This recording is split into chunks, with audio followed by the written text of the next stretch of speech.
Hello. Today's class is about cocaine यानी कि drug abuses और ड्रग डिपेंडेंस ऐसे फॉरेंसिक मेडिसिन का एक टॉपिक में उनमें एक इम्पॉर्टेंट और सोसाइटी वैल्यू इम्पोर्टेंस में एक इम्पॉर्टेंट टॉपिक है कोकेन। सो कोकेन का यानी ये एरिथ्रोसाइलम कोका है इसका बोटानिकल नेम, जिनसे ये कोकेन का एक्सट्रैक्ट ले लेते हैं। सो ऐसे ही प्लांट साउथ अमेरिका में, इंडिया में और जावा एक्सेट्रा कंट्रीज़ में भी ये अवेलेबल है।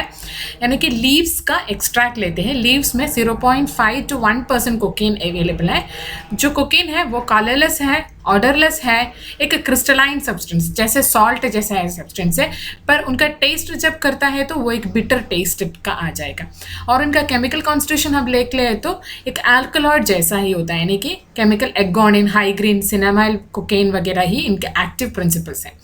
तो फिर मोस्टली इनका मेडिसिनल यूज़ में, लोकल एनेस्थेटिक वगैरह में यूज़ कर सकते हैं।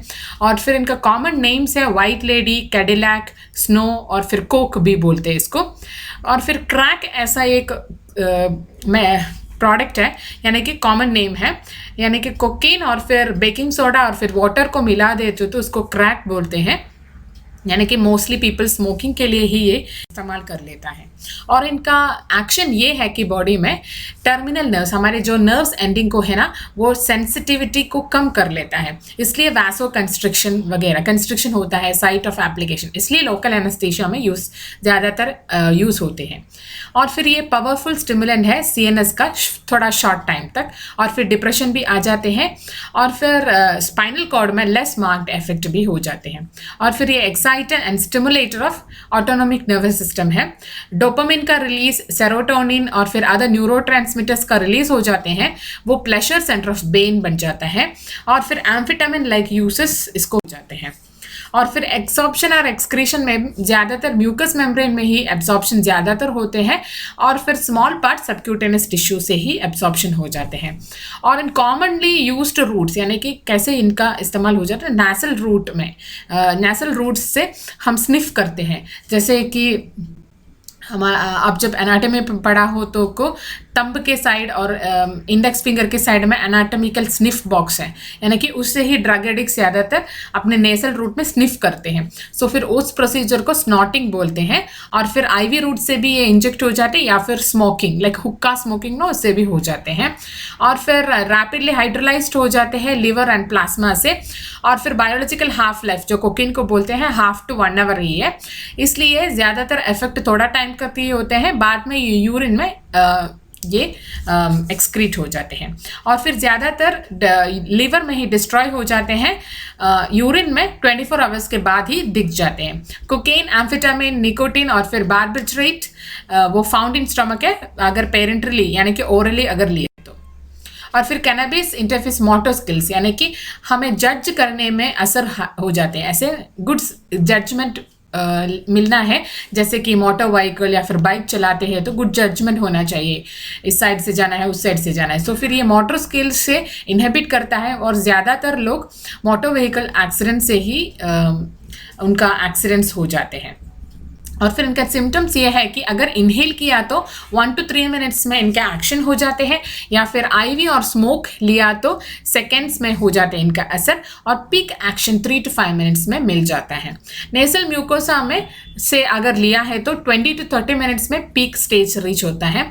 अगर सिर्फ ओरली लिया है तो 60 to 90 मिनट्स होगा इसके पीक रीच होने में, यानी कि एक्शन थोड़ा शॉर्ट हो जाते हैं। 1/2 to 1 hour दे देना चाहिए, यानी कि इनका हाई पीक मेंटेन करने के लिए। और फिर स्टेज ऑफ एक्साइटमेंट है पहला, यानी कि पहले लिया तो एक बिटर टेस्ट आ जाएगा, बाद में ड्राइनेस इन माउथ हो जाएगा। और फिर डिस्पेज, यानी कि वो ज़्यादातर नीचे आ जाने में, यानी कि डिग्लूटिन करने में थोड़े बहुत डिफ़िकल्ट हो जाते हैं। और फिर ये लेने के बाद थोड़ा वेल बीइंग, कामनेस वगैरह मिल जाते हैं, यानी कि आपको कुछ स्ट्रेस है तो स्ट्रेस वगैरह डिसल्यूट हो जाते हैं। और फिर डिप्रेशन हो तो वो खो जाते हैं, फटीग नहीं होता है। और वो पर्सन बहुत एक्साइटेड हो जाते हैं, रेस्टलेस बन जाते हैं, ज़्यादातर टॉकेटिव बन जाते हैं। बाद में इट रीचेस टू ए काम स्टेज, यानी कि डल हो जाते हैं। एक्साइटेड स्टेज के बाद थोड़ा डल हो जाते हैं, यानी कि mood changes are very common here. और फिर पल्स देख लिया तो रैपिड पल्स होता है। और रेस्पिरेटरी रेट भी ज़्यादातर रैपिड और डीप रेस्पिरेशन हो जाते हैं। प्यूपिल्स डायलेटेड होते हैं, विच इज़ यानी कि कोकेन से डायलेटेड पिपल्स ही हो जाते हैं, यानी कि मॉर्फिन से ही पिन पॉइंटेड पिपल्स हो जाते हैं। हेडेक और पैलर और द कॉमन सिम्टम, यानी कि पेलर ऑफ फेस, नेक वगैरह इज ऑल्सो सीन। साइनोसिस हो जाते हैं, स्वेटिंग और फिर टेम्परेचर भी ज़्यादातर रेस्ड हो जाते हैं। और रिफ्लेक्सेस अगर देख लिया तो बहुत एक्साजरेटेड रिफ्लेक्स होते हैं, यानी कि नॉर्मली हैंड मूवमेंट हो तो इनका ज़्यादातर एक्साजरेटेड मूवमेंट भी यहाँ पे दिख जाते हैं। और फिर tremors, convulsions etcetera are also seen. Hallucinations फिर also seen and last stage the person go for a maniac attack. और फिर ज़्यादातर लोग जब ड्रग एडिक्ट्स होते हैं उनका टिंगलिंग सेंसेशन और नंबनेस जैसे होता है हैंड्स और फीट में, यानी कि कुछ इंसेक्ट्स हमारे स्किन के अंदर चल रहा है ऐसा फीलिंग हो जाते हैं। और फिर दूसरा नम फीलिंग, यानी कि जो ड्रग टच किया है, यार फर्स्ट नोज में अगर टच हुआ तो नोज में नंबनेस आ जाते हैं। और फिर अगर ओरली लिया है तो बैक ऑफ थ्रोट में भी एक नम फीलिंग आ जाते हैं। और फिर नेक्स्ट स्टेज में हम चलते हैं तो स्टेज ऑफ डिप्रेशन बोलते हैं, यानी कि हाफ और 1 आवर के बाद रेस्पिरेशन वगैरह कम हो जाते हैं, उसके बाद रेस्पिरेशन ज़्यादा बढ़ जाते हैं और फिर the person will go to a collapse stage. और फिर कोलैप्स के बाद कन्वल्शन या फिर रेयरली डेथ भी हो जाते हैं। डेथ ज़्यादातर रेस्पिरेटरी फेलियर या फिर कार्डियक फेलियर या फिर वास्कुलर कोलैप्स हायर डोसेस से ही हो जाते हैं।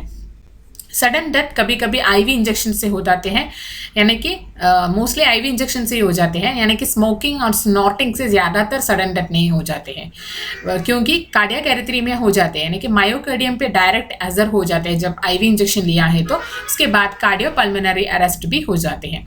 और फिर कोकेन में हाइपरटेंशन प्रोड्यूस हो जाते हैं, उसके से amphetamine leads to cerebral bleeding, यानी कि सेरेब्रल ब्लीडिंग हो जाते हैं।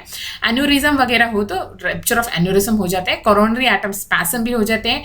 और फिर अगर मदर्स ने लिया है तो ज़रूर फीटल डेथ होता है या फिर अबॉर्शन भी हो जाते हैं। और फिर अगर मदर्स ने लिया है तो अगर वो बेबी बर्थ हो जाते हैं उनका प्रीमेच्योर ग्रोथ होता है या फिर डेवलपमेंटल प्रॉब्लम्स भी हो जाते हैं, बिहेवियरल या फिर लर्निंग प्रॉब्लम्स में भी इनका असर हो जाते हैं। लार्ज डोसेस अगर लिया है तो सडन एंजाइटी हो जाते हैं, सडन पैनिक या फिर sudden paranoiac symptoms are also seen है। और फिर अगर कोकेन और हेरोइन को मिक्स कर दिया तो उसको स्पीड बोल बोलते हैं, कॉमन नेम, यानी कि उस स्पीड बोल अगर लिया है तो the person will die suddenly. और फिर इनका फेटल डोज होता है 1 ग्राम ओरली। और फिर प्रोकेन का होता है, कोकेन से भी हाफ टॉक्सिक हो जाता है, ब्यूटाकिन इससे भी ट्वाइस टॉक्सिक है, डिब्यूकेन is a 5 to 10 tons. These are all the varieties of cocaine which is available. और फिर इनका फेटल पीरियड होता है few minutes to few hours each. Complication mostly cerebrovascular accidents are seen या फिर कुछ हेमरेज, मोस्टली सबैरेक्नॉइड या फिर intracerebral haemorrhages are mostly seen. और फिर मायोकार्डियल इन्फेक्शन या फिर स्किन नेक्रोसिस या फिर आयोटिक प्रॉब्लम, यानी कि मोस्टली आईवी इंजेक्शन की वजह से आयोटा और पल्मोनरी इन्फेक्ट ज़्यादातर हो जाते हैं। पहले इनका ट्रीटमेंट हो, अगर माउथ से लिया है तो ज़रूर गैस्ट्रिक लैवेज ले लेना चाहिए क्योंकि it will be leaving to the stomach region. Gastric lavage warm water plus potassium permanganate से करना या फिर चारकोल और टैनिक एसिड से। अगर नोज और थ्रोट इनहेलेशन लिया है तो वाटर से अच्छी तरह से धो लेना चाहिए। इंजेक्शन हो तो वो एरिया पे लिगेचर बांध देना चाहिए। कन्वर्शंस अगर हो तो उसको बार्बिट्रेट्स या फिर क्लोरोफॉर्म लेके उनको कंट्रोल करना है। अमल नाइट्रेट इज द एंटीडोट, यानी कि मोस्टली अगर इनहेलेशन से लिया है तो mammal nitrate is the potent antidote which will work against it. और फिर एयरवे और सर्कुलेटरी स्टेबलाइजेशन जरूर कर लेना चाहिए। टाइमिन 100 mg IV भी जरूर इसमें वर्क कर देता है। नैलोक्सोन हाइड्रोक्लोराइड 2 mg IV या फिर कुछ भी symptoms which can be treated on general lines. अगर पोस्टमार्टम कर दिया तो उसको पोस्टमार्टम सिम्टम्स में भी इंटेंस एक्सफिक्सियल साइन, यानी कि रेस्पिरेटरी प्रॉब्लम से इनका डेथ ज़्यादातर हो जाता है, यानी कि रेस्पिरेटरी और कार्डियोवास्कुलर एक्सीडेंट से ज़्यादातर इनका डेथ हो जाती है। इसलिए पोस्टमार्टम अपीयरेंस में ज़्यादातर asphyxial signs are commonly seen. और फिर पल्मोनरी कंजेशन या फिर लंग्स एडिमा भी दिख जाते हैं। इंजेक्शन साइट्स में ज़्यादातर प्रोलॉन्ग्ड इंजेक्शंस या फिर रिकरेंट इंजेक्शंस की वजह से वो इंजेक्शन साइट में अल्सरेशन भी बन जाते हैं, वहाँ पे रीजनल लिम्फेडेनाइटिस भी हो जाते हैं, एंडोकार्डियाटिस भी हो जाते हैं। और फिर कोकेन डिकम्पोजेस रैपिडली हियर। और फिर blood will be preserved by adding fluoride, यानी कि पोस्टमार्टम करने में जब ब्लड वगैरह लिया तो उसमें फ्लोराइड लेके उसको प्रिजर्व करना है। और फिर ब्रेन एनालाइज में इनका प्रिजर्वेशन की मतलब क्योंकि वो वहाँ पे हाइड्रोलाइज नहीं हो जाते हैं, it will be stored there. और फिर cocaine can be recovered from recent injection sites, यानी कि पोस्टमार्टम करने के टाइम में रीसेंट इंजेक्शन साइट जो होते हैं वहाँ पे थोड़ा कोकेन बचा होगा, वो भी लेके स्वैब्स या फिर नेसल म्यूकोसा के स्वैब्स भी लेके प्रिजर्व कर सकते हैं। और फिर क्रॉनिक कोकेनिज्म या फिर क्रॉनिक ड्रग एडिक्ट्स का कोकेन का डिफरेंट नेम्स है। उसमें पहला है कोकेनिज्म या फिर कोकेन हैबिट बोलते थे, या फिर कोकेनोफेजिया बोल देते हैं, या फिर कोकेनोमैनिया बोल देते हैं। क्रॉनिक अब्यूसर्स ज़्यादातर उनको टॉलरेट कर जाता है, अगर 10 ग्राम्स भी लिया है तो वो टॉलरेट कर लेता है। बाद में डाइजेस्टिव डिस्टर्बेंस या फिर पर्सन बहुत थिन हो जाते हैं, एनोरेक्सिया हो जाते हैं, इंक्रीज से सलाइवेशन डेवलप हो जाते हैं, टकीकार्डिया, टकिपनिया, इंसोम्निया, यानी कि ज़्यादातर respiratory and cardiac effects will be scene here. Pale face या फिर eyes will be sunken here, pupils will be dilated, और फिर गेज फिक्स्ड नहीं होते हैं, वे इधर इधर घूम लेता है, शिफ्टी गेज बोलते हैं।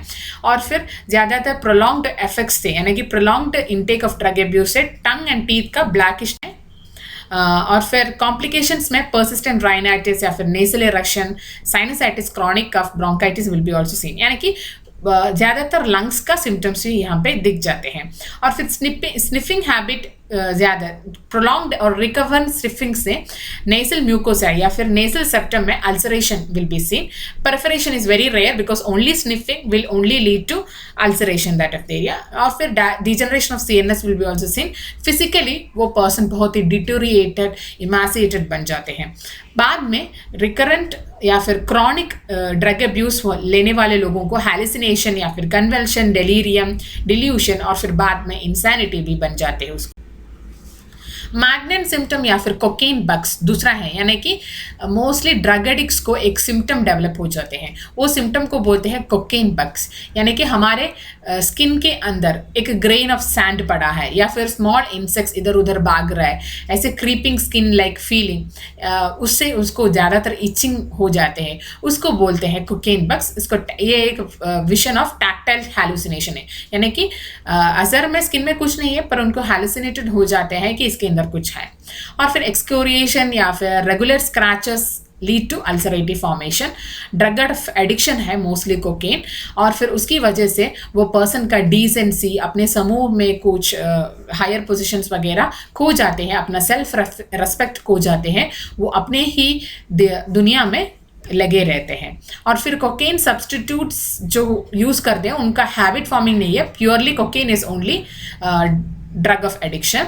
और फिर पॉइजन सर्कमस्टेंस ज़्यादातर मोस्टली इनका ड्रग एडिक्ट्स के बीच में ही हो जाता है, रेयरली होमिसाइड या फिर सुइसाइड के लिए भी यूज़ करते हैं। क्रैक, पास्टा, बसूका, स्पीड बोल इनका कॉमन नेम्स है जो ड्रग मर्चेंट्स के बीच का नाम है ये सब।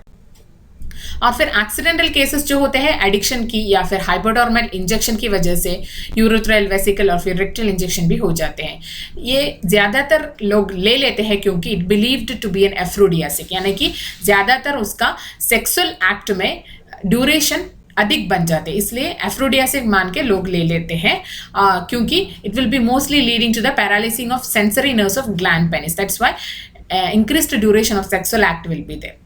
और फिर प्रोस्टिट्यूट ज़्यादातर इसको कोकेन यूज़ करते हैं अपने वेजाइना में, यानी कि वेजाइना में एक लोकल एनेस्थेटिक कंस्ट्रक्शन या फिर लोकल एनेस्थेटिक इफेक्ट प्रोड्यूस करने के लिए, लोकल कंस्ट्रक्शन इफेक्ट प्रोड्यूस करने के लिए वो वेजाइना में यूज़ कर देता है।